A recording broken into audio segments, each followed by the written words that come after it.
Dunia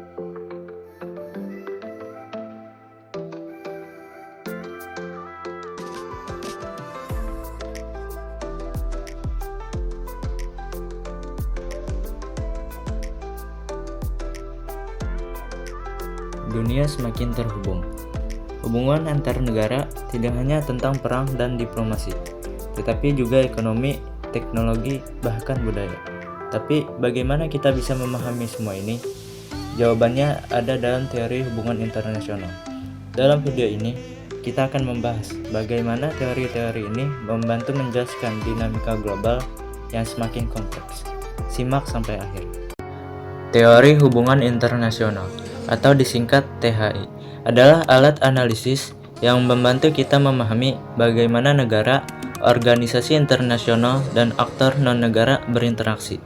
Dalam era globalisasi, hubungan ini semakin rumit, sehingga kita butuh teori untuk menyaring informasi dan membuat prediksi tentang dunia. Dalam hubungan internasional, ada 3 aspek utama yang membentuk teori. Pertama, epistemologi. Cara kita memperoleh pengetahuan dalam HI. Positivisme menekankan observasi empiris dan metode ilmiah, sementara konstruktivisme dan teori kritis mempertanyakan objektivitas pengetahuan dengan menekankan peran interpretasi manusia dalam memahami dunia. Kedua, metodologi. Pendekatan yang digunakan dalam penelitian HI, metode kuantitatif melibatkan statistik dan pengujian hipotesis. Sedangkan metode kualitatif mencakup studi kasus dan analisis wacana. Ketiga, ontologi. Pemahaman tentang hakikat realitas dalam HI. Realisme menekankan struktur material seperti kekuatan militer, sementara konstruktivisme melihat norma dan ide sebagai elemen utama dalam politik global. Terdapat 4 perspektif utama dalam teori HI yang membantu kita memahami hubungan antar negara. Pertama, realisme. Negara adalah aktor utama, dan hubungan internasional didominasi oleh kekuatan dan kepentingan nasional. Contohnya, Perang Dingin. Kedua, liberalisme. Menyoroti pentingnya kerjasama, institusi internasional, dan norma global dalam menjaga stabilitas. Ketiga, strukturalisme ekonomi.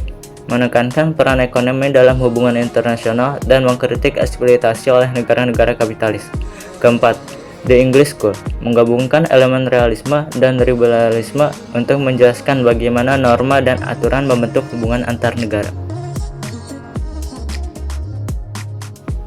Teori HI terus berkembang seiring waktu.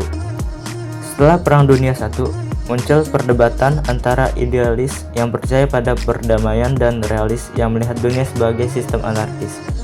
Pada era 1950 sampai 1960, muncul behavioralisme yang menerapkan metode ilmiah dalam HI.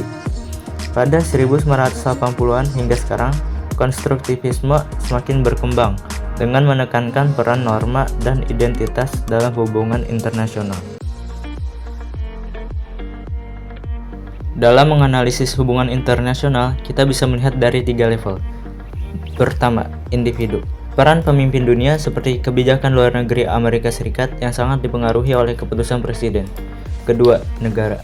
Ideologi politik suatu negara memengaruhi kebijakan internasionalnya, misalnya perbedaan antara demokrasi dan otoritarianisme. Ketiga, sistem internasional. Struktur global yang menentukan pola interaksi seperti perbedaan sistem multipolar dan bipolar. Teori HI bukan sekedar teori di atas kertas, tetapi dapat diterapkan dalam berbagai aspek dunia nyata. Pertama, dalam diplomasi dan negosiasi internasional, teori liberalisme menjelaskan bagaimana kerjasama antar negara terjadi melalui institusi global. Contohnya, Perjanjian Paris menunjukkan bagaimana negara-negara berkolaborasi dalam menangani perubahan iklim. Kedua, dalam perang dan konflik. Teori realisme menekankan kepentingan nasional dan keseimbangan kekuatan.